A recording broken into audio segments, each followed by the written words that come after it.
surfaced online, challenging earlier reports that popular activist and online personality Very Dark Man was arrested inside a GT Bank branch.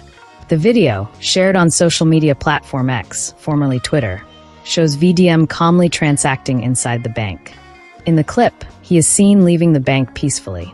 Another camera angle from outside the building then shows him being approached by unidentified men, presumed to be security agents, shortly after stepping out.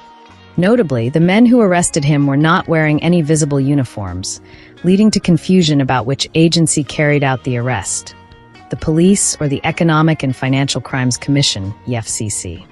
So far, there has been no official statement to clarify this. The footage has triggered outrage among Nigerians online, with many accusing GT Bank and security agencies of targeted harassment and a lack of transparency. Social media users have also raised questions about how VDM's exact location was known at the time of his arrest, pointing to possible surveillance or tracking. This incident follows an earlier controversy in which VDM accused GT Bank of wiping out his mother's salary account, prompting his visit to the bank in the first place. As the debate continues, Nigerians are demanding answers and transparency from both the bank and law enforcement agencies. Thanks for watching RNN TV.